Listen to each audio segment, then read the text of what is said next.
Right, then I officially call this meeting to order. We'll start off with a roll call of board members who are in attendance, and I am Joey Henderson, representing the Honorable Ken Hagan's office. Dr. Small representing East Tampa and the West Coast Advisory Board. And we'll go to our virtual. Hi, Samelia Davis, representing Plant City, Billsville.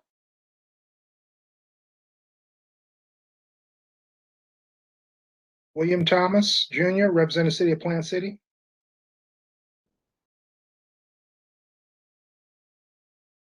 And Jennifer Anderson, representing the East Hillsborough Advisory Council. Good afternoon, Audrey Ziegler, Social Services Department. Maria Gillis, Social Services. Kelly Mistretis, Social Services. Sharon Gordon, Social Services. Good afternoon, everybody. Derek Guida, Social Services. And I think that is everyone. Thank you all for your attendance today. If you would please join me in a moment of silence. There's a lot going on in the world and a lot going on in our country. I would ask for just for a moment of silence.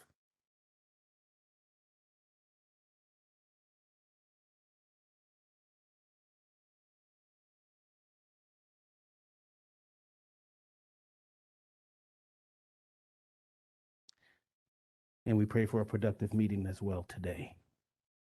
With that, please join me in the Pledge of Allegiance.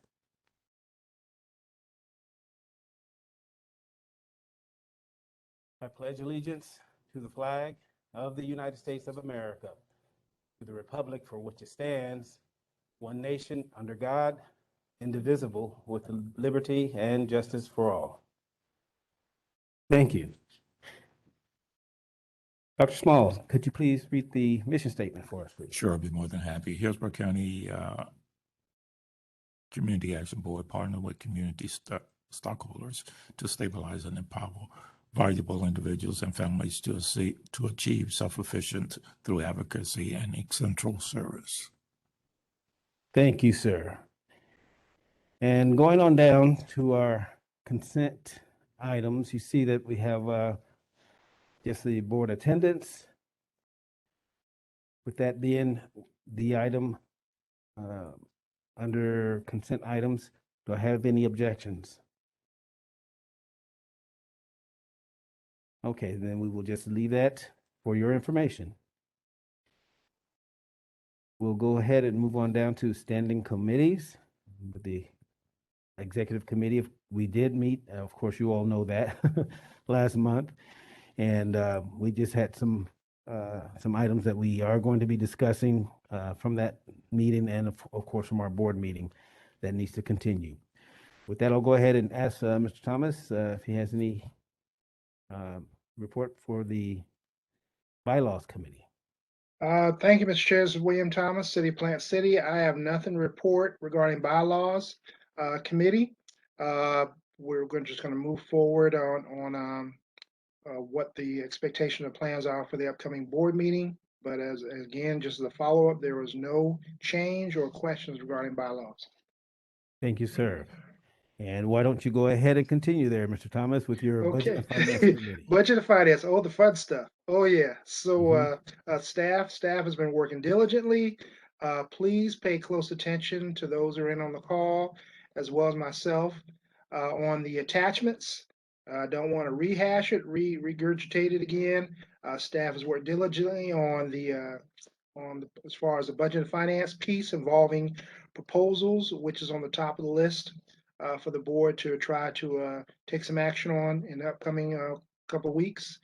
Other than that, I'll just leave it as reports have been submitted, and that is the conclusion of my report, Chair.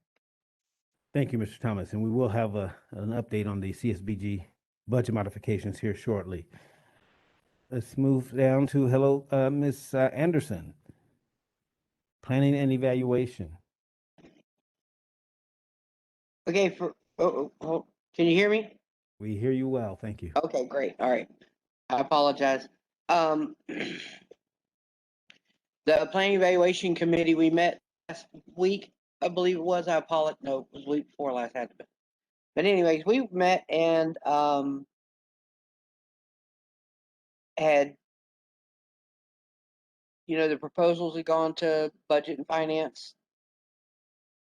I'm supposing that that's going to be brought up at the next board meeting. I'm being told we're taking it back to the board again. Is that correct? Yes, ma'am. Okay, because my confusion is, I thought that we did all that at that last board meeting so that everything could be taken care of today. Well, it'll be taken to the next board meeting as a point of just informing them where we stand, not for any decision making. However, the proposals that we have in place, um, they do need to be approved, correct, Ms. Gordon? Yes, I believe the idea for the hybrid meeting was to vote on those items that we could vote on, but we do not have a quorum. So we'll have to wait until the next quorum for the board meeting. So We're one person short here in this executive committee meeting of having a quorum to be able to take some level of action. And unless another board member comes through that door, we will be able to do that. So continue, Ms. Anderson. Okay, well, and like you said, that will need to be tabled then, because it just stops right there because we're waiting for another board member. Yes, ma'am. Further in the meeting, we got a good idea ready on the committee. I believe we're all on the same page of stop the madness. You know, the scatter and conquer method's not working. We are going to go to a RFP style grant system that line everything, so we won't have this back and forth anymore. So anyone that gets a their proposal or funding from the CAB board and on this level, you know, with the proposals, it will be much more streamlined the next time it comes around. And we're going to be hitting the ground at our next meeting, starting to build that infrastructure, you know, exactly what, you know, you do with procurement and with staff to make sure Right. that we don't ever have a year like this one again with proposals. So that's where our meeting stayed. Excellent, excellent. And yes, I'm excited for that. I think that's a great point of progress. And definitely, if you aren't already, I would recommend, getting input from our finance expert and our expert staff in terms of, formatting and, what kind of budget we should be asking for and what have you. I think that I agree with you. That will help streamline these proposals, and we'll be looking at them with a similar I should say, a similar format, which will make it a lot easier to go through. So, From any the questions? I'm sorry. Go ahead. From the response I got from that committee and the people on that committee, I think they're going to want to be a large part of the budget and finance this year. So we can I'm try sorry. to Could you repeat that, Miss Anderson? You kind of cut out. I can't hear if anybody can hear me. I'm working from home. I apologize. But I just lost my thought. I apologize.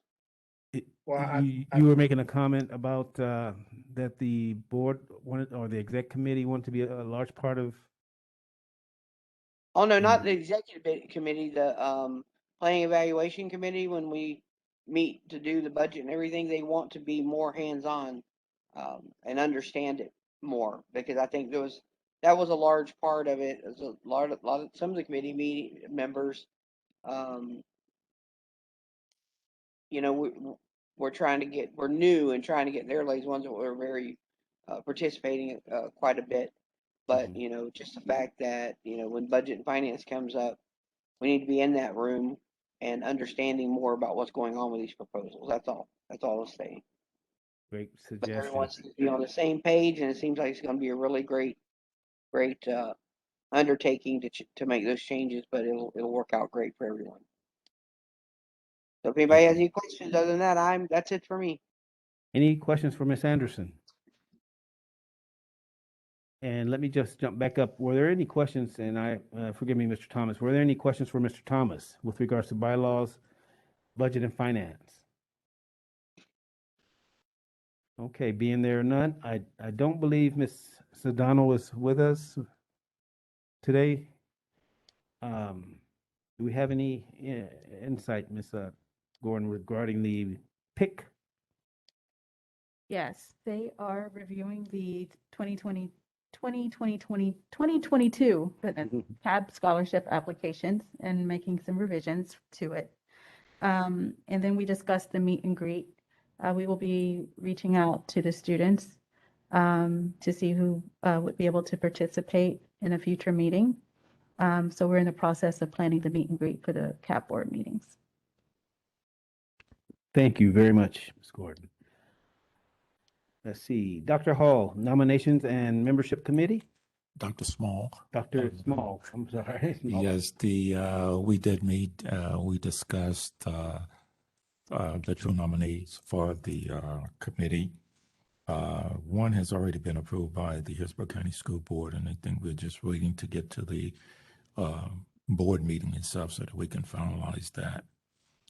The other individual is still pending, and we need a quorum so that we can be able to vote on her.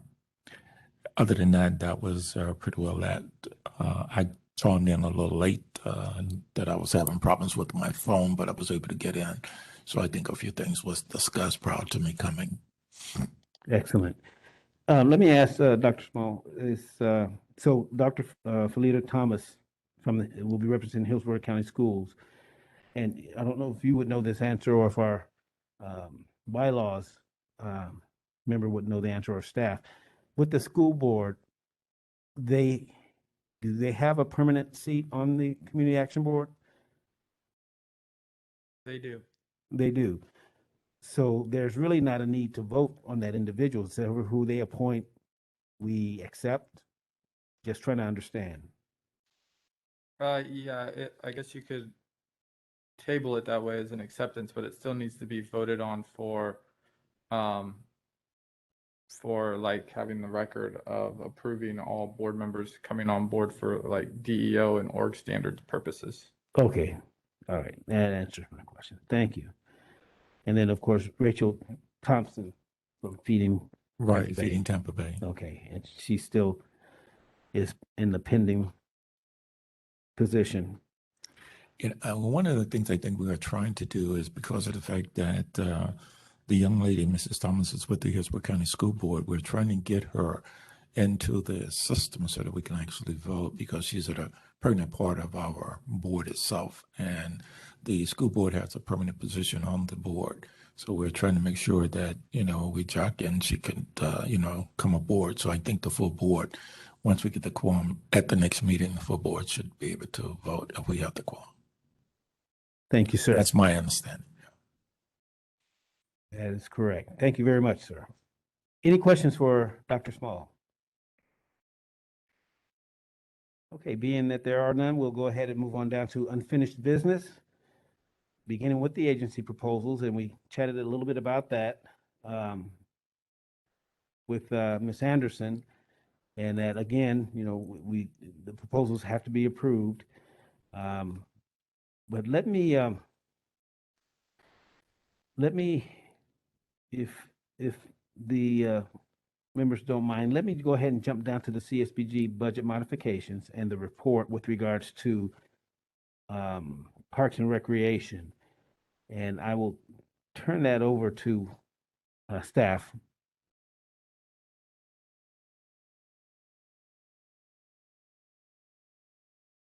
Yes, we received an update from Parks and Recreation that they made a calculation error.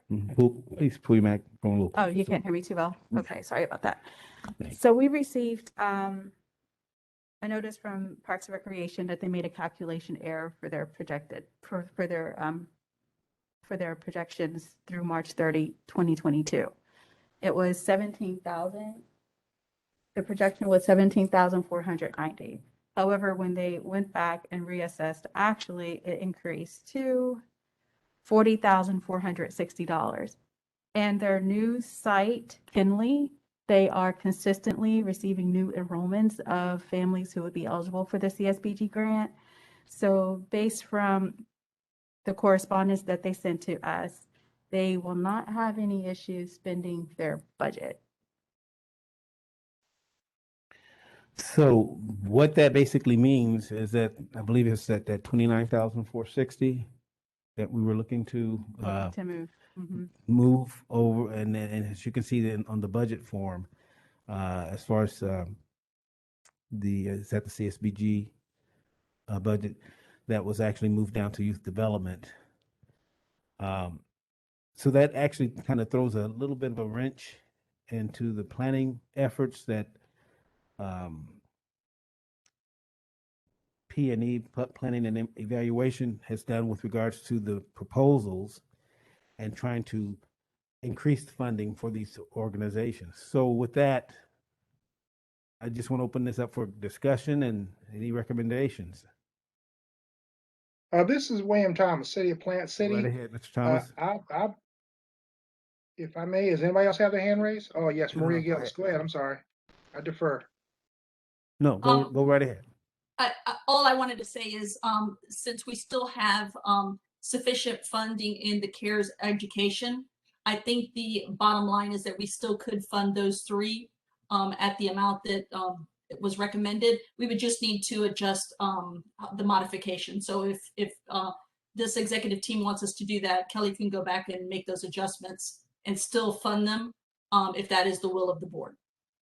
You're suggesting funding the three, and what about the I don't know if it's a request or the error with regards to Parks and Recreation in terms of their 44,000 plus? Right. If the board wants to continue to fund the Parks and Rec as what they're requesting now, we still have dollars, as Mr. Thomas has and I have talked about. We still have dollars in that education CARES bucket, so we could do really all three. We could fund those three and increase the amount that Parks and Rec is requesting. Again, that's just letting you know that staff can do that and we can make those adjustments. But again, it's ultimately up to this board what direction you want to go in.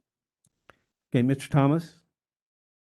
Thank you, Chair. I'm still on a direction of we got proposals from Planning Evaluation. Again, we got proposals. I sound like a broken record here. And got funding amounts on the Excel spreadsheet. I think it is not an issue, as the staff had noted. It's not an issue of presenting that opportunity to the board to vote on to still fund as the amounts that were presented. Again, noting that we've done modifications in the past. So I'm still with the course is still set. I'm still thinking we move ahead and advise staff that we want to go ahead and still see about funding those proposals that were presented by Planning Evaluation in the amounts therein listed, and allow the board, once a quorum is met, to determine whether they want to take that presentation from both Planning and Finance or make some sort of modification or change. So I don't see any much of a change in that other than just Parks and Rec circle back and said, well, now they think they'll be able to expend those funds. I think it's just an asterisk I'll put down in the back of my head that, yeah, once you reach out and let these partners know, trusted partners know that, look, we are evaluating on a month by month basis of what we do, that they just need to be on their P's and Q's and make sure they partner and communicate with us. Okay.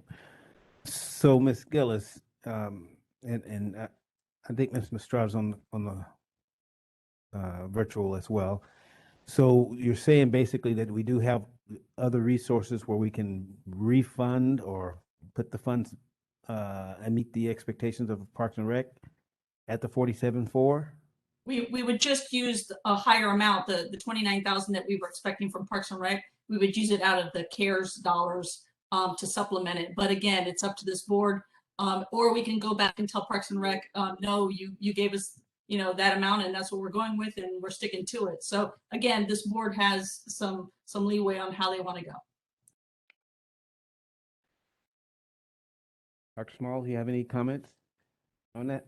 Well, my comments would be basically, if we had the funds, then go ahead on and fund them. I would approach the opinion of the finances director, and the proposals is in, and you know the funds is there, then we should go forward.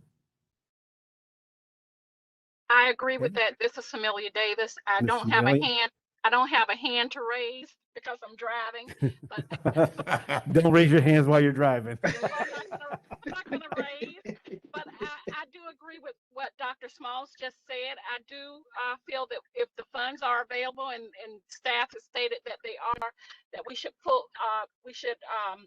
at the amount that we had agreed upon prior to Parks and Recs recalling their money.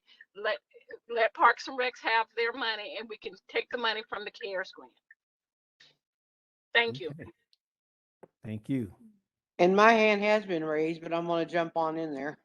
There you go. Go right ahead, Ms. Anderson. Thank you. But I'm all on board with it too. As long as the train keeps going in the right direction, I'm good. I just don't want to have to do the start all over again thing. I am right on board with everybody. Let's just keep this train moving. Awesome. Thank you, Ms. Anderson. Staff, do you have any other comments on this?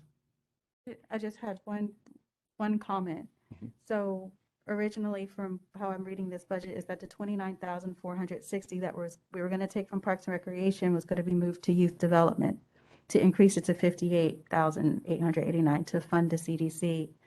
But now that we're going to remove that in youth development, now there will be a balance of $29,429.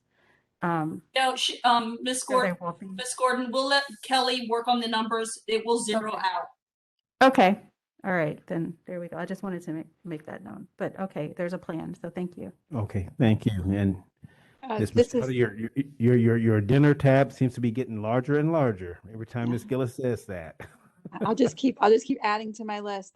If it's okay with the executive right in. committee, what I would probably suggest, and I need to go back and look at the final numbers just to make sure, but I believe that the bona fide was right around 28,000, and we were going to 28,045. fund that from the education and the CARES. What we might want to do is switch them, fund bona fide from the CSBG regular, and fund the CDC and the other proposal from the CARES education line, because I think they're all education funded, and then that would probably be the easiest thing if that is the way the board wants to go, and I can update the sheets that I made and have those ready. I think that's an excellent suggestion. And instead of moving money around, we'll be moving names, titles. Any comments from the board on that? I'm with it. We're still moving in the direction. Don't slow down. Keep it moving. Great suggestion. Amelia Thank you. Davis, So- I agree. Okay. Ms. Anderson, your hand is still up. Oh, that wasn't intentional, but you know what? I was looking for it, so Okay. yeah, I'm right on board with that too. As long Okay. as they can get funded, we don't have to backtrack. I'm all for it. And Dr. Small? I'm for it. Awesome. And that's an ununanimous, unanimous non-vote. Just want to let you know. Thank you. I think that was an easy fix. And however, it's interesting that they would have such an error in their projections. And I guess it does happen. Life happens, and but I just don't want them to take that for granted, because had we gotten into our board meeting, and I'm keeping a positive perspective like Dr. Smalls here, we're going to have a quorum, and this be voted on, they'll be out cold. So alrighty. So staff, do your due diligence in terms of what needs to be done. Thank you. We did already speak about the pending board members in Dr. Small's report. And with regards to the 2021, 2024 strategic plan. And I think everybody here, except for Miss Amelia Davis, were you part of that plan with what's the name of the organization? Sorry, ask that question again. Okay, okay. No, I was just the collaborative lab. Thank you. I was just curious if I was just wondering if you were a part of that strategic plan with collaborative labs, which was in January. So the answer is yes, because you were here at that time. And Yeah. hopefully you all had a chance to review that. And what we need at this point is that we never really approved the plan. And this is kind of the marching orders for planning and evaluations. At least it'll be to their benefit to have this approved and use it as their template and going forward. So with that, we will need to try to get the board to approve this at our next board meeting. Are there any comments or with regards to the strategic plan or to getting it approved? Chair, this is William Thomas. I may be disoriented on that, but I thought we did approve. I thought we did approve the. How's it going? How was lunch? I'm turning my volume down on this training here. I thought we did approve that that strategic plan, either January or February quorum, but I may be wrong on that. Staff? No, this is the strategic plan session that the board had earlier in the year with collaborative labs.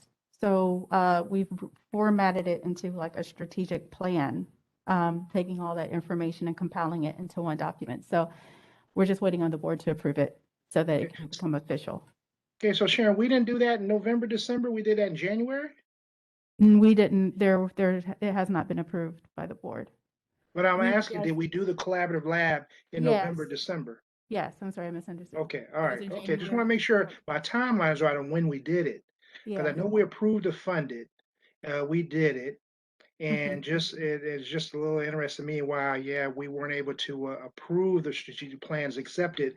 Yeah, that's a little challenging to me on that, now that we're in the month of September. So, okay, business as usual, but we'll hope to have a quorum and get that approved for the record. So, Mr. Thomas, the meeting with Collaborative Lab was in January of 2021. Okay. January and- 6th. Yeah, and then a couple months later after that, they provided us a report that on what they did, and I believe we did share that with the board. But then what happened was then Ms. Gordon had to put it into a strategic plan for us to supply to DEO like we do every year. So that's why it's taken a little bit, because it's not just the meeting that happened in January, it's all the work that Sharon had to do to put it into the form like we do every year that is required by DEO. So that's and we normally approve it around this time of year. So Got it. Okay, thank you so much.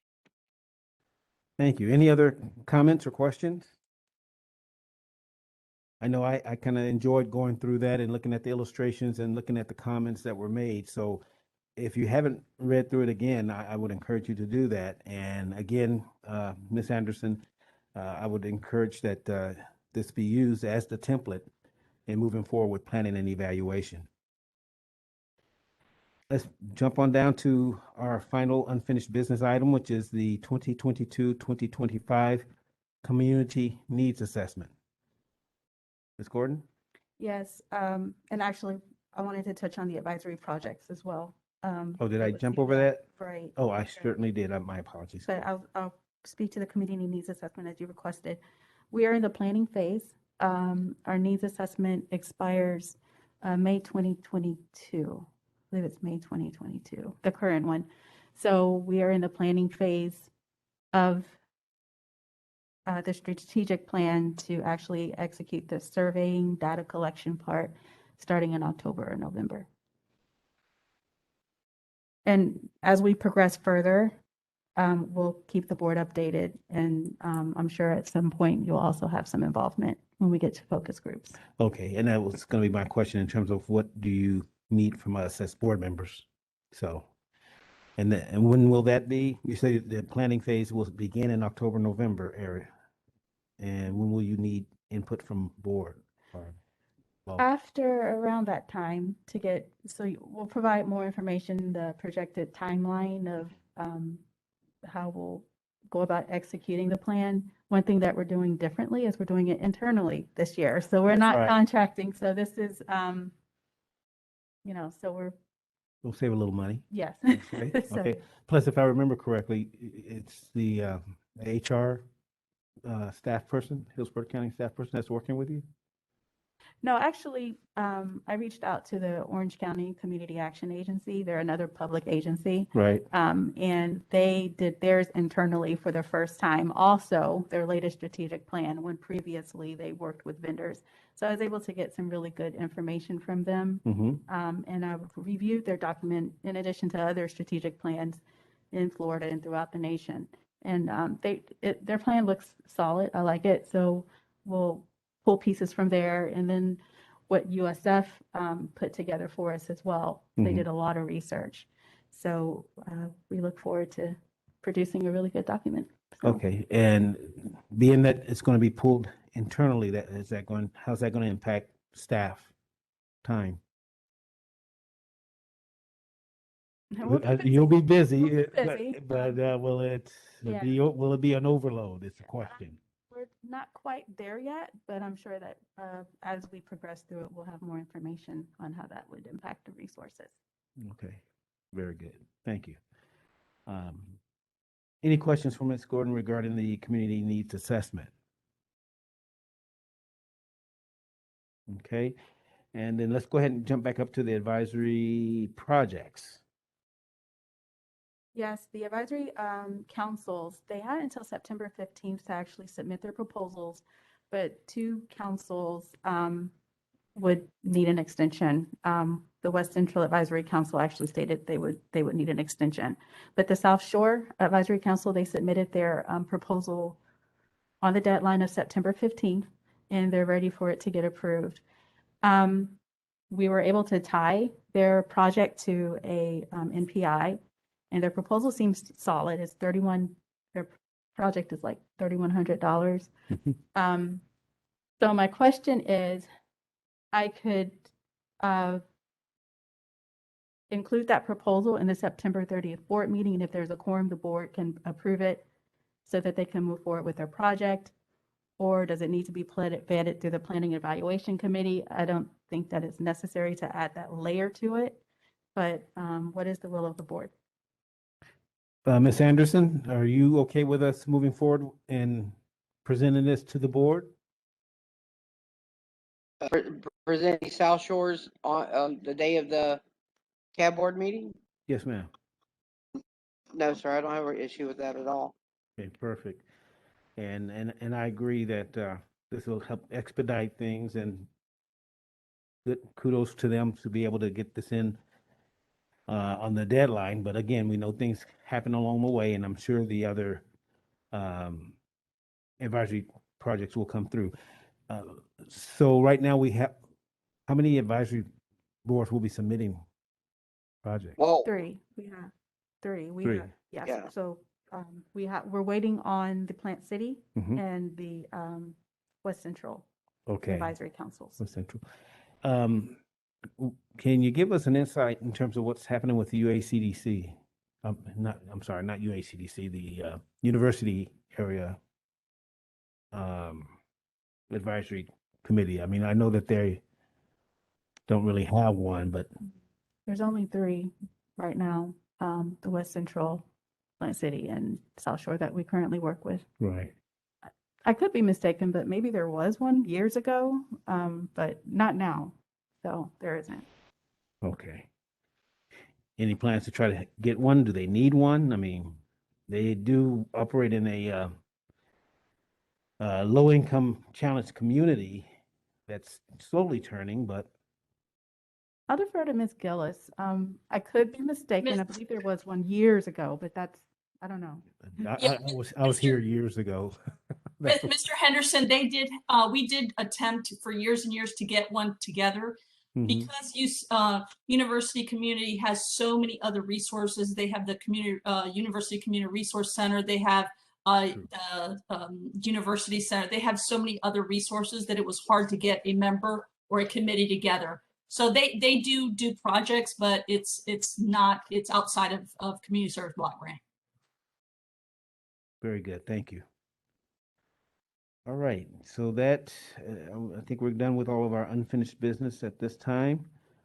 Down to item 7, Department and Social Services update.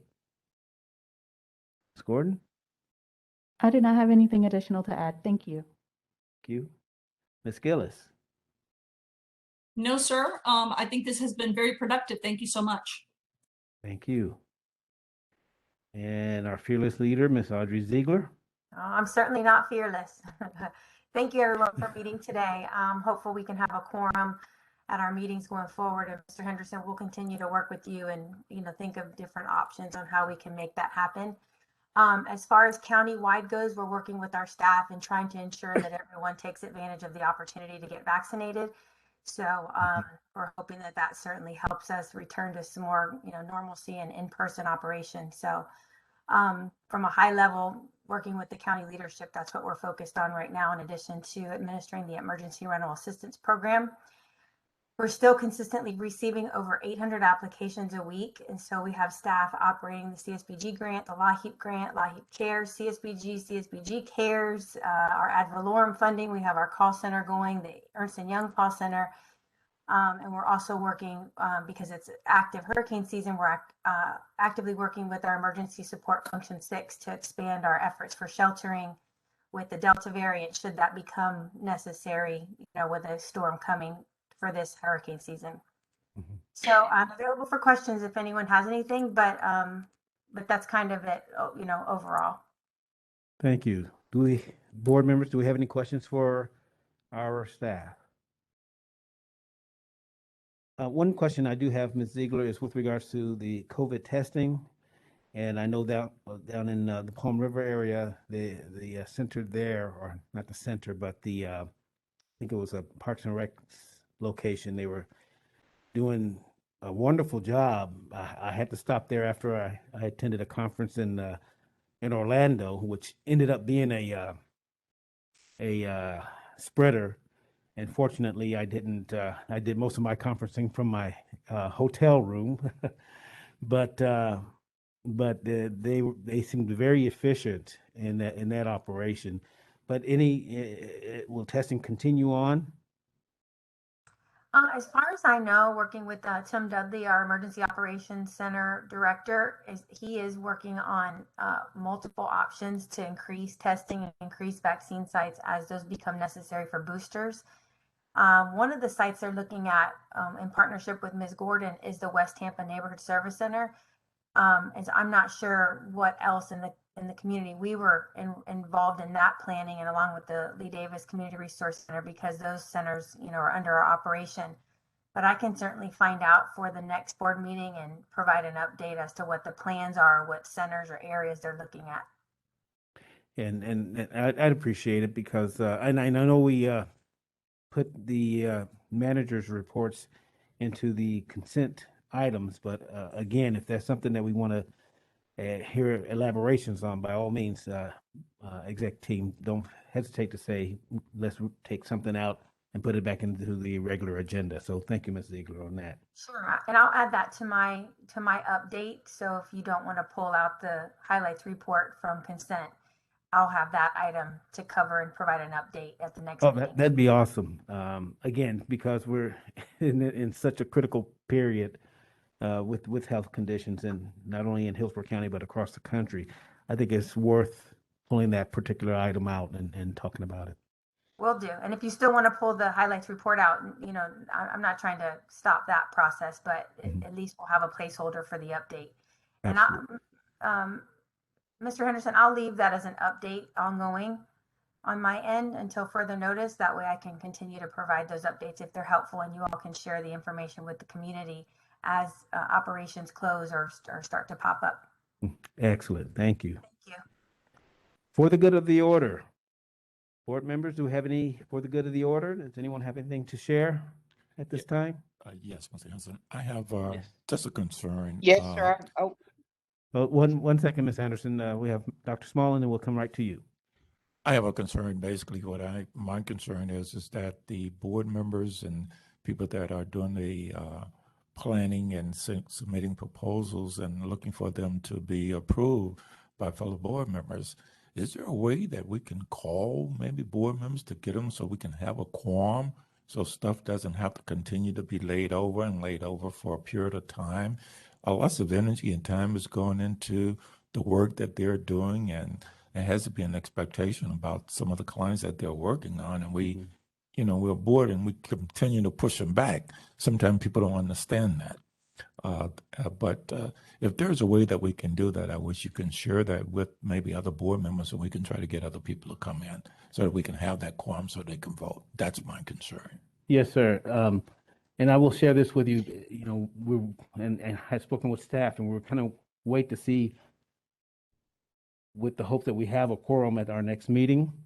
And if we don't, recommendation that I'm wanting to make is that we will have a, and I'm sorry, I'm blanking all of a sudden. What do we call it?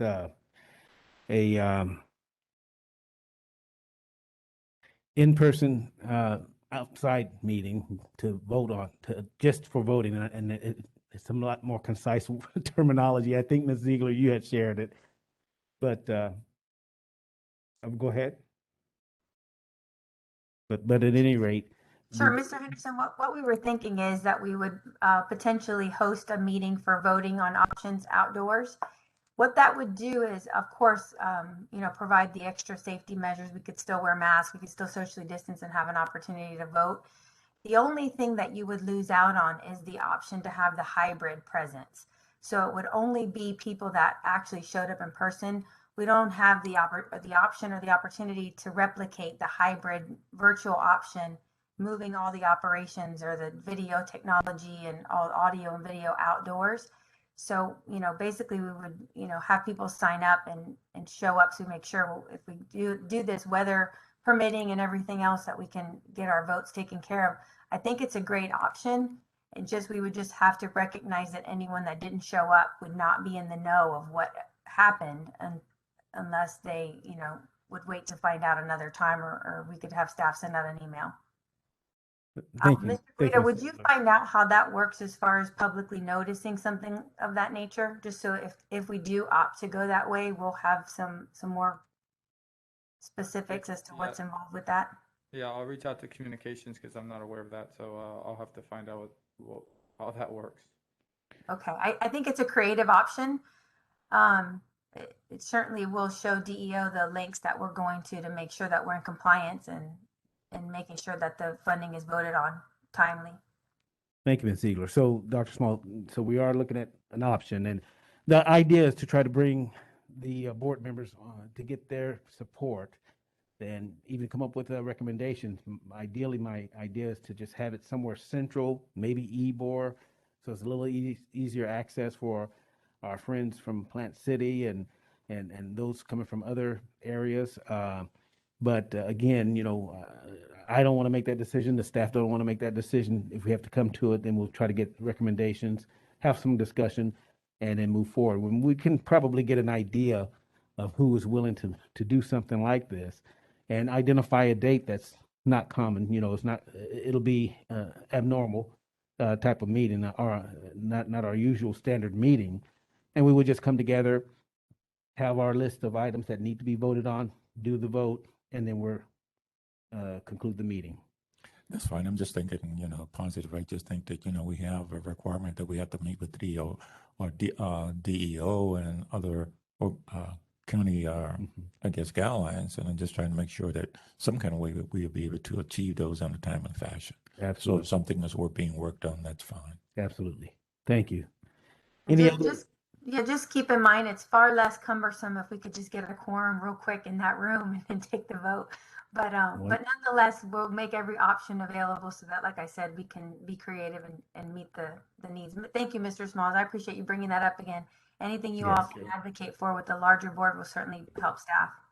Absolutely. Any other good for the order or good of the order?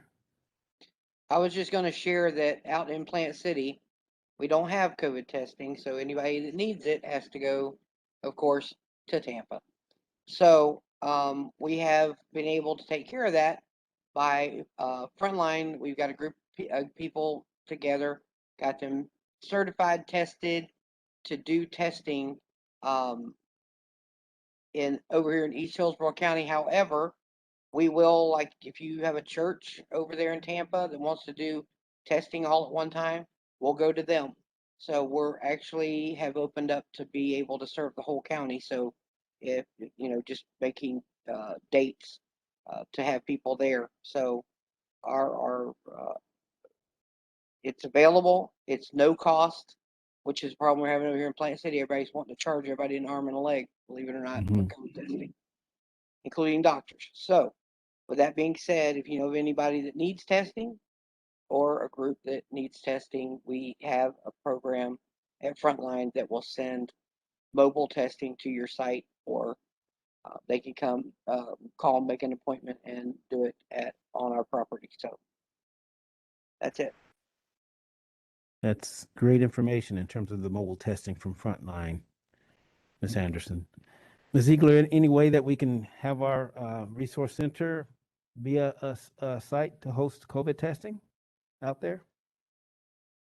I can certainly share that with Mr. Tim Dudley and ask him what their concerns are or plans are. I don't know if it's based on active, on positive testing, or, you know, I don't know what rationale they're using in terms of making these decisions, but I can put forth a request and ask him for some information and tell him that we do have some members from this board that are concerned about the lack of county presence out there for testing, and see what he says. Absolutely. And Thank this, you. the testing is also, it's PCR testing. It's not the swab testing. My staff will not do anything in anybody's nose. So, but Ms. Eagle, share this. Plant City's overrun with it. I'm right now home waiting on a COVID test because I was like really close to someone, like shoulder to shoulder with someone earlier or later last week. And so right now I'm home waiting on my test result. So Plant City it's bad out here. We had a resource from COVID. So, Ms. and our Anderson, schools are I'm popping. sorry to hear that. I'm sorry to hear that, and we want you to take care of yourself. I know you've, dealt with this in the past too. One of the things, not to prolong this meeting or this discussion, but one of the things that's happening for the current testing is that we're moving those operations inside rather than outside, mainly because there's not the significant amount of traffic we initially had last year, and also because of the inclement weather. So it becomes an issue where we have people waiting to be tested outside, and then they have to close those down because of lightning and thunder and whatnot. So when we move those operations inside, it's critical that we find the right location, because a lot of operations have resumed some in-person services. So now you have, for example, operations where people are waiting in a waiting room to see a social services case manager, and then also waiting in that same waiting room to be tested. So a lot of designation has to happen and planning to make sure that we keep populations separate and safe. So I know that's some of the concern, with what we're doing at Lee Davis with vaccines, is making sure that, Head Start staff or Head Start students aren't in the same areas where people are potentially, being tested or getting a vaccine. So all that to say, I know that furthers the challenges with these locations, but again, I'm going to share that with Mr. Dudley and see what options they have in Plant City, because obviously the Community Resource Center won't be the only option they have, and maybe there's some community partners they can work with too. So I'll get back to this group, and I'll do so in short order. Okay, and we definitely would be a community partner. We add with them because we're already doing it. We already have it set up out here. So thank you, Ms. Anderson. I'll share that too, and put your name right in the mix.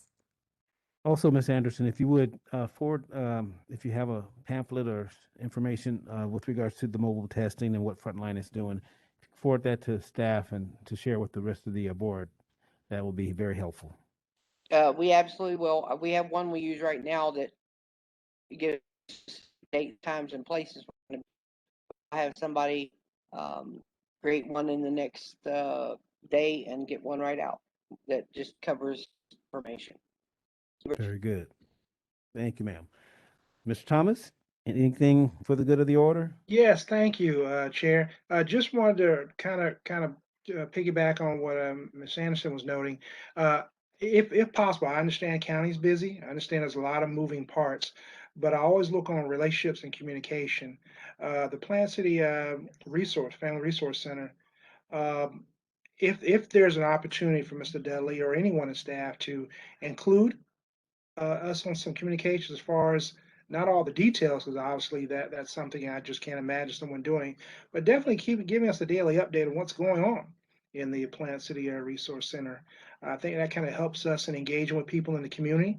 I know I've got several calls last week on how individuals, if they weren't aware whether they could walk into the building or not, and though I understand there's some isolated pockets, it does help if we can get some sort of update on communication if possible. Again, don't need all the ins and outs because I understand logistically the challenges involved with that. But whatever we can get, that I would appreciate that. And I do understand logistics of interchanging parts modularly, in a facility like that. So I do understand, Audrey, what you're talking about. Thank you. So, Thank Mr. you, Mr. Thomas, are you Thomas. looking for information beyond what the manager's reports provide? Yeah, Mr. Chair. Yeah, the manager reports I reviewed through, they talk about things that are going on there. But as far as accessibility, I do know there was a notation the facilities were open not too long ago to do walk-ins or people walking into the facility. But then again, I was aware I do know the facility has a physical fitness area, but I haven't seen anything noted in the reports on that. I've been kind of a little cloudy on, I know they had nutritional programs there. I don't know in detail as far as what that's going on, just looking at the reports. These are just things I observed walking in the building prior to COVID. So I don't know. You're right. The reports are general. Again, I don't knock the reports. I think they do give some sort of grasp, but just certain points. There's a large elderly population in Plant City. I know Beesville has an elderly contingent as well. And there are just certain areas I think that are always something that jumps up at us that we need to look at. So, Thank Mr. you. Thomas, I appreciate that feedback, and I agree with you. It's something that we probably need to get back in the habit of. Mr. Chair, I probably won't add that to the highlights report only because by the time those documents are released, there could be changes day to day based Right. on, for example, the Healthy Living facility did have an outbreak of COVID and they closed for a short period of time to sanitize and whatnot, and now they're going to reopen. So by the time we put that in the highlight report, that could change again. So what we'll do, Mr. Thomas, is I'll make an effort of, bi-weekly or so sending updates on what each center is up to. I think that's a great addition to our communication, and Mr. Guida can help me with that. Excellent. Excellent. Yeah, I agree that, those are kind of the spur of the moments kinds of things that happen, and it'd be better for, especially our board members who are engaged in the community, to know those little things, to be able to share it and pass it along. Let's see, Miss Amelia, any good for the order? No, made it to my destination, so I can can stop driving now. I just wanted to say that I did submit the minutes for the last board meeting to Derek, so they should be available and ready for next meeting. Perfect. Thank you so much for your submission of the minutes. And being that there's nothing else, Ms. Henderson, yeah, I think I got everybody on there. Just a reminder of upcoming conferences and trainings are on the back of our agendas. And with that, if there is anything else from staff? Nothing more from the board? It is now 12:58. This meeting is adjourned. Thank you all. And